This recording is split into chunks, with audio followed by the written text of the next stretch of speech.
Businesses thrive by knowing customer insights because today's insights are tomorrow's facts. At iResearch, we live and breathe insights. And despite searching high and low, we were unable to find a customer insights podcast that answers one of the most important questions in business. Why do customers do what they do? So we launched one. Hi, I'm your host, Darshan Mehta. I'd like to welcome Pavan, a well-rounded branding, marketing, and business management professional with 19 years of experience, 11 years of which were managing top-line growth and 2 years managing P&L. Pavan is currently the Chief Marketing Officer of Nandu's. Nandu is one of India's fastest-growing hyper-local, omnichannel meat and packaged foods brand. He heads the branding and marketing PR CRM efforts at Nandu. Welcome, Pavan. A pleasure to meet you and talk to you. Thank you. Thank you for the invite, Darshan. Very happy to be here. So what I like to start off with my guests is to really start off with your aha moments in your life that have put you on this path to bring you to where you are now. Many actually. So I'm an engineer by education. So while I was still studying and while I was in university, I did a sort of an extended internship with an architect. He was an independent architect who would design as well as build smaller residential apartments and things of that sort. So that's when I started actually going to the construction site and I was going about my job. And that's one of the first aha moments was I realized that this doesn't work for me. This is not something that I would want to do, So going on from there to something which was a little more interesting was also when I began, when I moved away from engineering into more developing products as well as product marketing. We started off by developing a virtual reality-based simulator, and I'm talking about this somewhere around the year 2006, so it was quite some time. Virtual reality was not yet the buzzword. Not many people had heard about it. So as typical engineers, we built a product which we thought was rich in feature sets and people would just line up and buy it. But we couldn't sell more than a few products, try as hard as we could. And we just didn't, we were trying to figure out what is it. Everything seems to be fine. We seem to have incorporated every sort of feedback that research threw at us from a product perspective, but nobody's really buying it. That's when we sort of spoke to a couple of senior marketing people. And I can't remember this one conversation with a very senior professional and an elderly gentleman. And we explained the product, we pitched it to him, much like, we would pitch it to a customer. He listened to us very patiently for a long time and turned around and asked us, who is your competition for this product? And we said, there's absolutely nobody. There's nobody selling this product in the market that we are operating in. And he just turned around and said, so are you selling something that nobody really wants? And it hit us. It didn't hit us then. We were young and ambitious. We walked out of the meeting thinking the elderly man wouldn't understand technology and this is not something that he would get. So he probably doesn't understand the potential. But that thought, we let it sink in and we realized that we'd built a dancing white elephant and people haven't seen a white elephant at all. So, and that was another aha moment where we said, okay, it's very important for us to start from the consumer, start from the customer, and then get back to what is the product that you want to develop.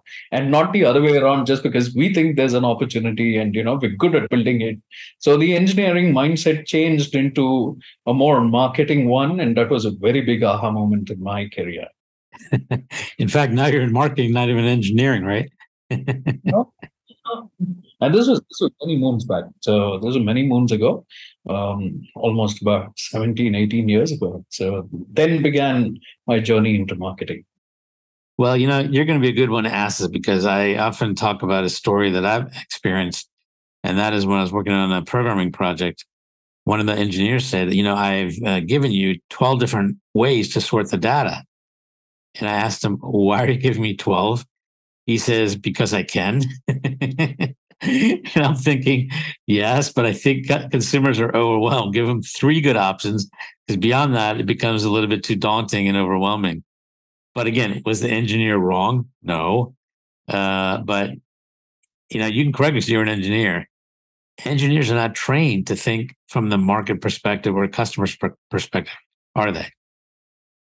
But they're not. They're not taught to think that way. They're only taught to build a product which is really good, to try and put in feature sets which, quite honestly, I must admit, I'm not. This is not a comment about engineers everywhere. At least me, I was thinking this needs to be really kick-ass.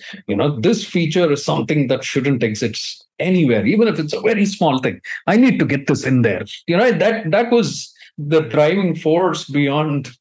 We didn't care about the customer, we didn't care about the user. We don't really know how he's going to use it, but we want to make the best product ever.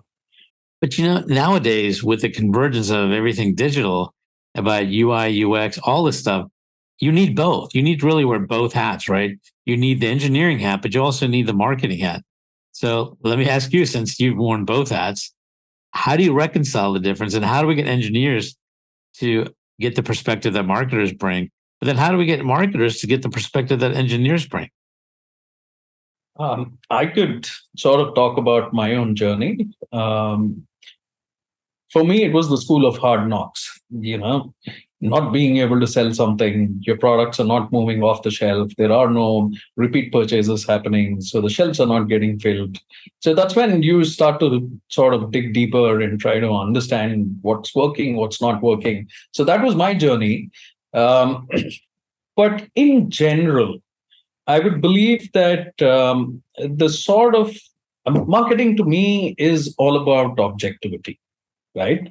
So, what is the challenge that you're trying to overcome? What is the objective that you're trying to achieve? The more clarity and the more simple you could make that and define and answer those questions first, I think that much better your chances are at succeeding at it. And I feel engineers are pretty good at defining the problem statement. Okay. So that is something that they could bring to the table in terms of certain skill set, because you go talk to any product guy, you go talk to any engineer, he'll start by defining the boundaries of the problem that he's trying to solve. It could be design, it could be an analysis of any sort. So he'll first draw out the parameters and say, he defines the problem before he or she starts working on it. And I think but they lose complete focus of who's going to use it, how are they going to use it, are they comfortable using it, and things of that sort. And that's what marketers could bring.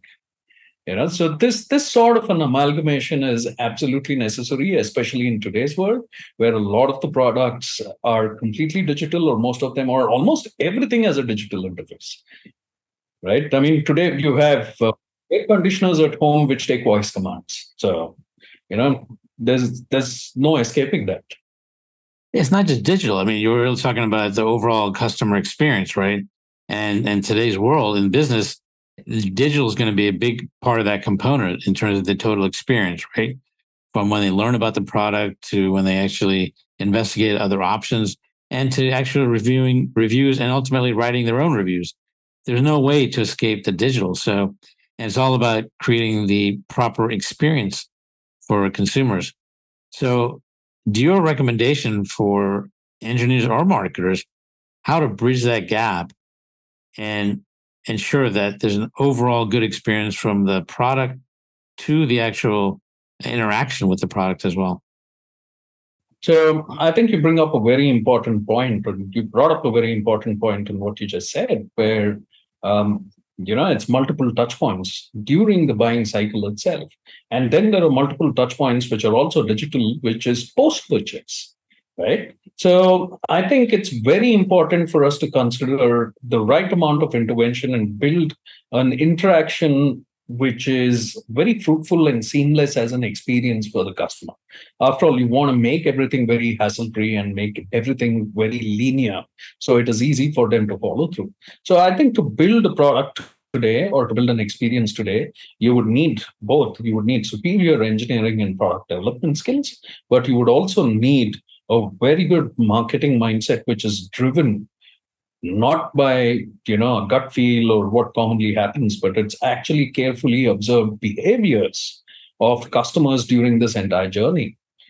So in fact, in my opinion, a lot of these should actually be led by somebody who's well seasoned and experienced in understanding behaviors, and being able to layer that with the marketing objectives, and then create some sort of a product requirements document, or have a regular cadence during the process of development to make sure that all these points are getting ticked off. So I'm curious now, if I was to change your marketing hat and put you back in the engineer hat and take you back in time with the knowledge you have now of marketing and everything, and let's say you were to revisit that virtual reality project you did, how would you do it different this time versus the first time?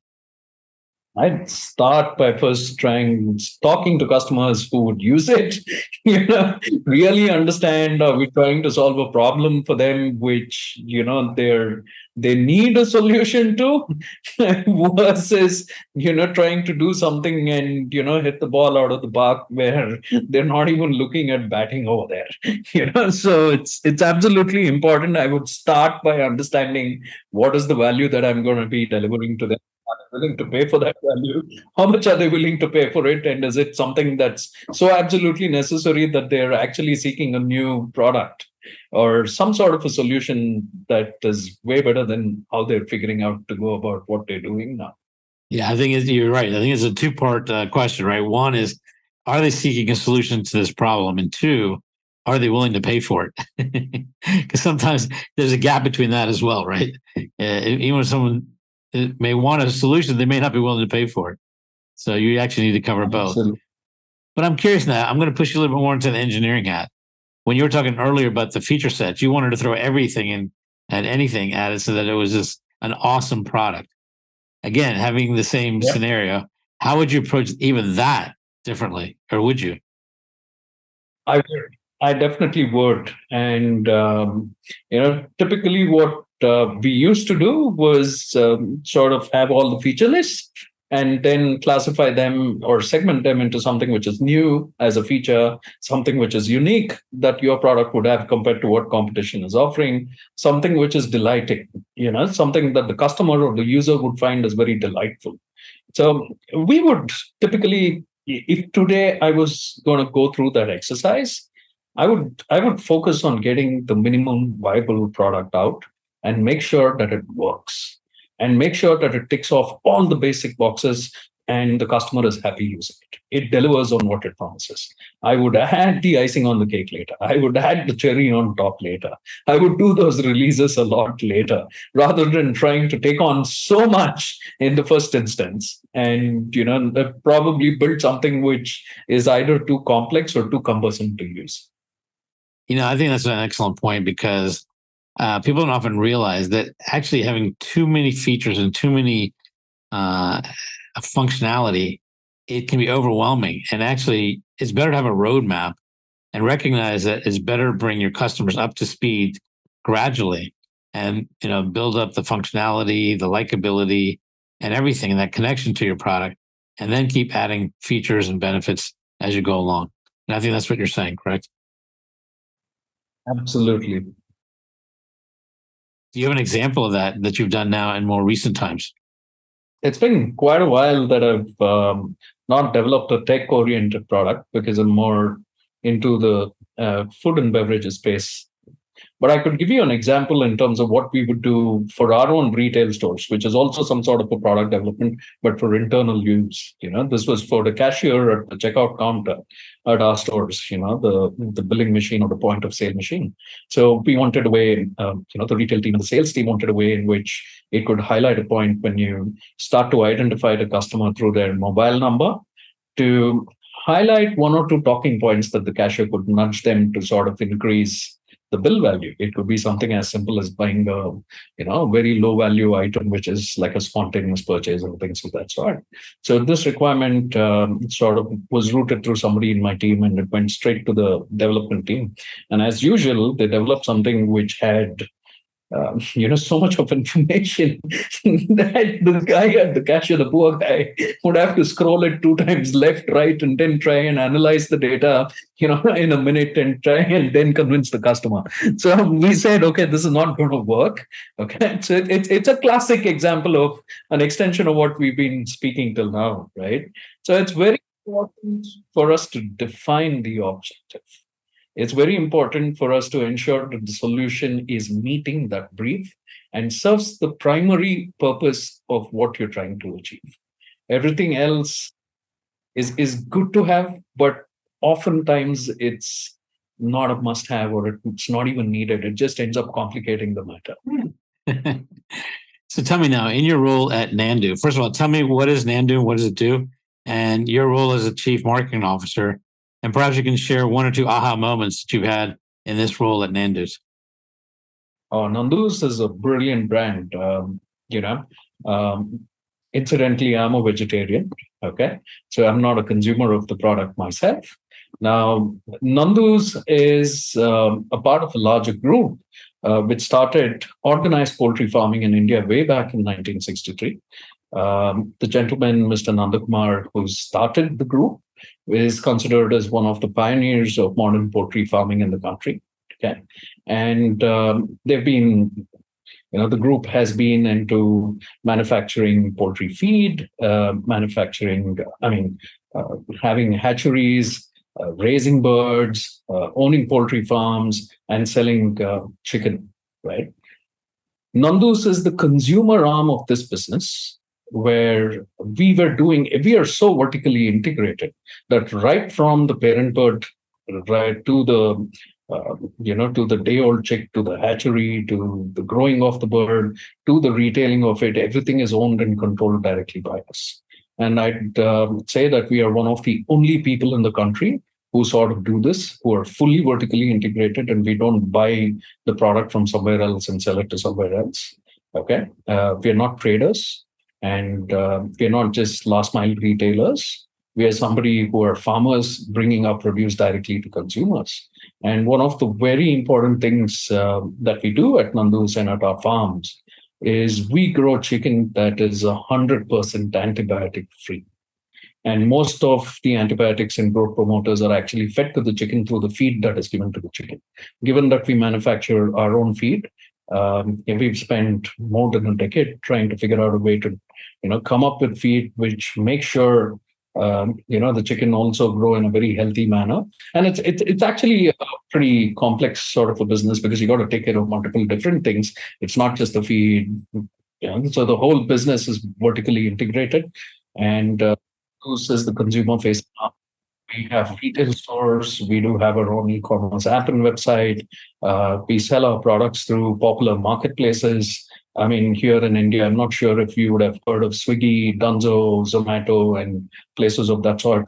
The advent of the new quick commerce apps here. So it's a very dynamic thing. So we manage all these different formats, and our products are available through multiple channels.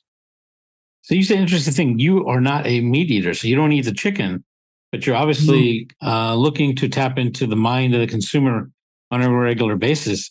So how do you connect the gap there when you actually listen to people and talking about their taste, their experience, and so on? How do you ultimately relate to that?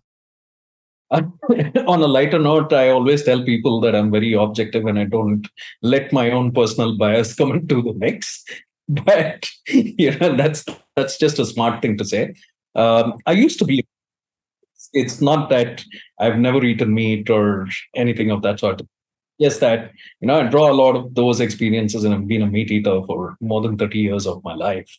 Right. So, but we do depend on a lot of voice of customer. We have a good team who continuously is talking to customers, trying to understand what's working, what's not working, what are the triggers, what are the barriers, how do they feel about the product. And we have a sort of a very nice structured approach whenever we are even launching a new product, like a value-added product, which is a dish made out of the chicken that we ourselves grow.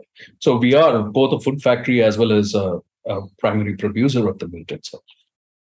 So what are 3 trends or things you're finding now among consumers when it comes to consuming chicken or any other food? What are you seeing now, especially post-COVID? The spotlight on safety, the spotlight on cleanliness, hygiene has gone up quite a lot. Um, People today are taking food safety very seriously. They're at least very curious to know what is it that they're buying, what is it that they're cooking with, what is it that they're feeding themselves and their family. I think today the conscious consumer or the woke consumer is sort of looking at answers. They're willing to sort of go beyond the normal claims that brands make. There is obviously quite a lot of cynicism also that has been set in because a lot of brands claim a lot of things, and so consumers really want to know the truth, and they would appreciate a more transparent, heart-to-heart conversation with brands and people who are more open.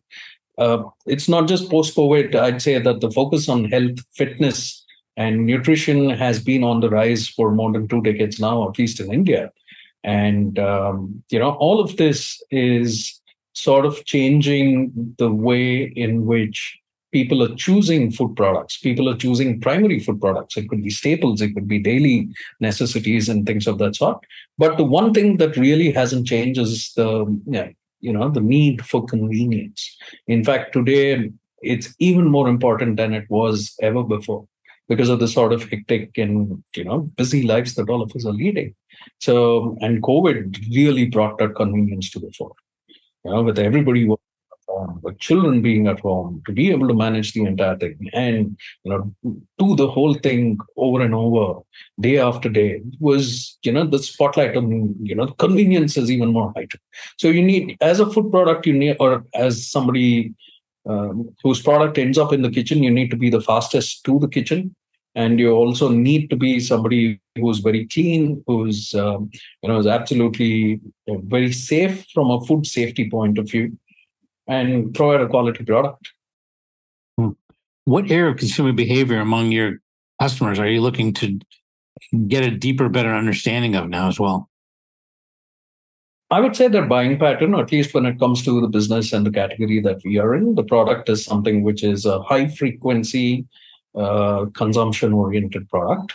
So the buying pattern to understand, what is the consumption pattern at home? How many times do they buy a week? How many times do they cook a week? Do they buy it, cook it, use it when it's fresh? Do they store it in a refrigerator? So the entire buying to consumption pattern to their daily meal plan. What is it that they're looking at in terms of added convenience? What is the next thing that we should be looking at in the future? See, because e-commerce and getting the product delivered home is now as good as vanilla. It's a basic hygiene. So the next step is to make it a little more convenient, a little more meaningful, and to solve a problem which is slightly out there. And we need to dig deeper to understand what is it that is emerging as a trend, and what is it that we need to be prepared for, say, 3 or 5 years from now, if not over a much longer period of time. It's interesting because you mentioned a competitive analysis. I'm curious, do you not emphasize in terms of analyzing the competition and stuff?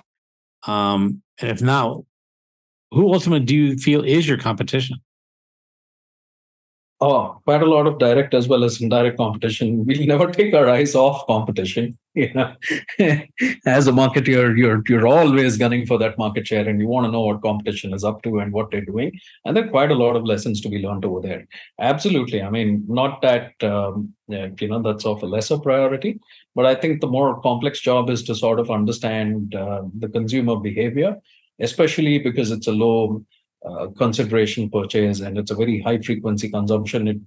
It boils down to a lot of the habitual behaviors that they have, and that's very difficult to change. So hence I would choose that deeper understanding of the habitual behaviors, not just at a buying level but at a consumption level, is absolutely necessary to understand, to be able to cater to their needs in a much better way. Yeah, I agree with you. I think a lot of times there's too much emphasis based on what the competitor is doing and what we should do or not do in response to what they're doing. But I think the greater emphasis should be on the consumer, what they're thinking, their pain points, understand them at a deeper level. Because ultimately, if you focus on you being your biggest competitor, you're going to continue to innovate and differentiate. And to me, that seems like the better use of the spotlight on that area versus what are my competitors doing. I'm not saying don't keep an eye on the competitors. Of course you do. But I think you're kind of saying the same thing. Focus more on your core values, your core abilities, but also the pain points that you could further address in your consumers. Is that correct? Oh, yeah, bang on. That's you just hit the nail on the head. But that brings me to something you mentioned earlier. And this is something that often people get when they're starting to talk about a new idea or product. And they say, who are your competitors? And people say there's none. And then they think that's where the opportunity is. But in reality, it's often when you are going to have competition where the greater opportunity is. Would you agree with that statement or disagree? It's a mixed bag. I've lived through one such experience myself, so I would consider myself thanks to the school of hard knocks.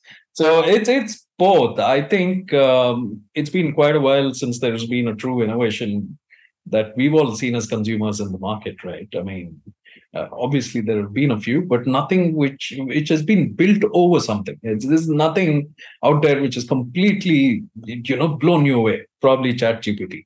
That's one thing that comes to mind recently. Um, it's very important to have and define the business objectives before you develop a product. You're obviously doing it for profit, and you're because you can not just deliver value to customers, but to also deliver value to your own team and to your own stakeholders too. So if you begin there, and if you start looking at developing a product which doesn't have a competition, then I would urge everyone to, I mean, whoever is involved, to sort of really look at what problem is it that you're trying to solve. Are you trying to address a need that really exists? Is the customer actively looking for a solution, or is the customer just browsing through? Is the customer willing to pay for it? And if he's willing to pay for it, how much is he willing to pay for it? And end of the day, don't create a product that a customer doesn't use. He may still pay for it, but you're not going to go anywhere if the product doesn't get used. Yeah, that discussion has always been kind of a bit of a double sword, right? Because in one way, if you say, well, there's no competition, then people say, well, then if this is such a great idea, why is nobody else doing it, right? But on the other hand, sometimes you are actually being truly innovative, maybe not, a disruptive innovation, but enough of an innovation that there really is an opportunity there that no one has thought about as well. And so what recommendation would you have to someone who's starting up and is having that kind of conversation with someone where they say, well, no one else is doing this. And people say, well, if it's such a great idea, why hasn't anybody else done it? I'd say invest in having a team of people who would, people with the right intentions, not somebody who would play the devil's advocate, but who would ask you a lot of rational and objective questions.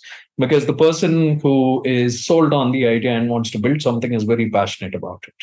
And more often than not, it's their passion driving it rather than, cold, hard, sort of sense. So it's very important that you surround yourself with people. If it's a true innovation, fantastic. That's something that you would need to do, but always focus on what problem it's looking at solving and what value it's adding to somebody who's the user or the customer. And don't end up developing something, and there are many projects and many products which have constantly been developed and put out there in the market, which don't really end up serving a great purpose or adding value. Yeah, I think you're right. I think also what you're saying is, it's great that you're innovative, but you're better off talking to your ultimate target market sooner than later, right? Because no matter what, they're going to speak to you one way or the other in the marketplace, but you're often going to save a lot of money, time, and anguish if you're to talk to the customer sooner. And often the innovation is good enough, but it might just need a couple of tweaks to make it palatable or marketable or buyable, right? That's very true. I think taking off from what you just said, the first thing I would want, I'd recommend, or at least a checklist that I follow for myself, is not all that glitters is gold. Sort of keep that at the back of your mind. Run it past that filter first. When it comes to anything like this, try and take a proof of concept fast to the market. See if consumers are willing to buy it. Okay, you can always better the product later. You could always launch it with all the fanfare a little later. Don't put the might of everything that you have in terms of resources, energy, time, money, development into producing or developing something which is not fully tested in the market and you don't really understand or have a fair idea as to how far this is going to go. Test it, test at every turn. It's okay. And everything in terms of a product development is a marathon. And if you're really solving a problem to the customer, he's willing to wait. At least they're open to it. So what tips or insights would you give to someone who's a real innovator, very passionate about their product, but they're not open to or not as receptive to critiques or, people punching holes in their innovation or their idea? What would you say to them?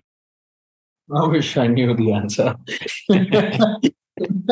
Especially because, they're very passionate about it. And if they're very, gung-ho about going ahead and doing it, the only thing probably would be develop something which is like a proof of concept.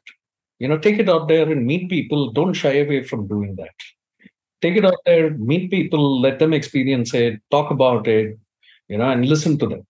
I'd say the most important thing is to observe, learn, listen to feedback, and don't talk to people who are not going to be your customers or who is not a representation of your customers. Don't talk to your friends about it. I'm not saying don't talk, but it's not their feedback that's important. Don't talk to your team. Talk to the customer. Whoever is going to use the product, talk to them and be receptive and patient in hearing them out. I've actually often thought that the person who's criticizing or critiquing you a little bit harder, they are the tip of a potential super fan, right? Because they actually get it and they actually know at a deeper level. And they're saying, this is not cutting it. I need it better. Or I need it different. And they're actually the potential. I'm not saying in all cases, but often they have the potential to become your super fan if you actually truly listen to what they're saying. Sometimes they don't articulate it the way you may need or want, but if you actually dig deeper and really listen to what they're critiquing, they often are your super fan. Would you agree? I think what you're saying is very true, but being able to identify and distinguish between who's a super fan or who potentially is giving you good advice, whom do you need to listen to and whom not, that's probably where we would need a lot of AI and ML tech to be able to synthesize and at least give us that sort of a feedback that we can listen to. Because I honestly think that's what you said is something that I would agree with completely. But the challenge, like I said, is being able to distill and sort of figure out what is it that you need to listen to and what you don't. I think that the first step is really those that are very passionate about their product or service need to recognize that, maintain that passion and everything, but be also open to receiving feedback and criticisms. And often these are not personal criticisms because, when you work with someone, it's your baby. You take it very, close to the heart. But what I'm saying is just put that part aside, but actually listen to what people are saying. And often there are kernels and tidbits in it that could really maybe help you take your innovation to a slightly higher level and to maybe even differentiate and have a competitive edge that you may not have even thought about. Very true. Only word of caution that I would say out of experience is, while there could be a lot of feedback, always stick to the MVP to begin with. Make a note of things that you could build in the future, but tick off the right boxes to make sure that your product is off the shelf. Right. That's for sure. So I'm curious, what do you see in the future of the food business? And what would you like to maybe dig into even further going into the future?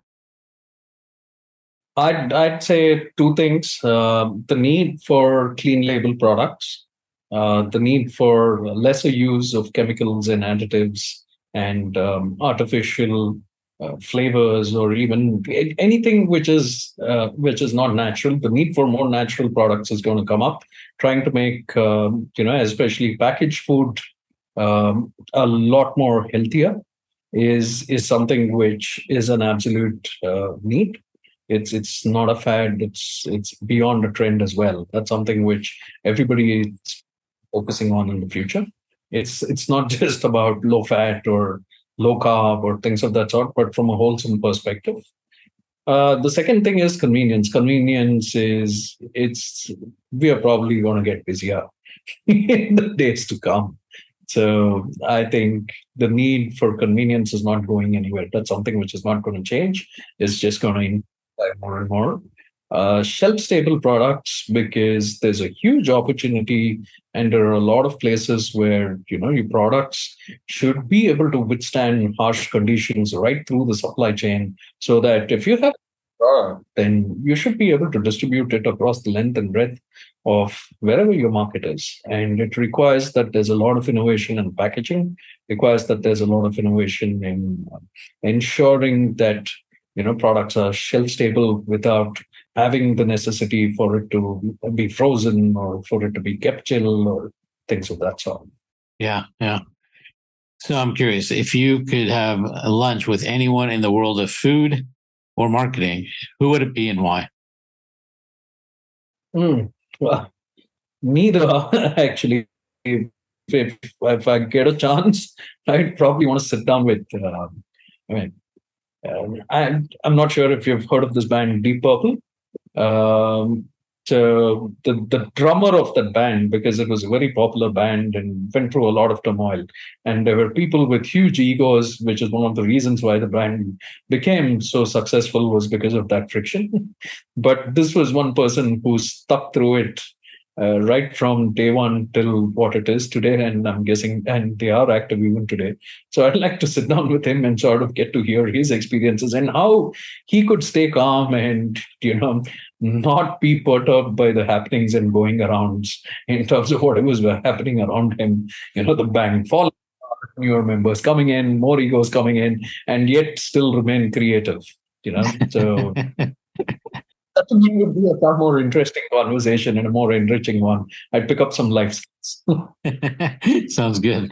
Well, if you have that conversation, I'd like to hear what you learned from that one as well. I'll keep you posted.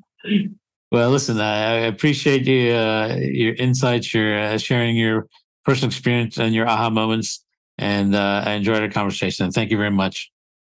Thank you for having me on the show, and it was nice talking to you. And there were many things that that you took me back memory lane, and you also asked me some tough questions. It was exciting to be here. All right. Well, thank you very much. Thanks. Bye. Getting to AHA was brought to you by iResearch. To find out more about us, head to iResearch.com and make sure to search for Getting to AHA in Apple Podcasts, Spotify, and anywhere else podcasts are found. And don't forget to click follow to ensure you don't miss any future episodes. Thank you for listening.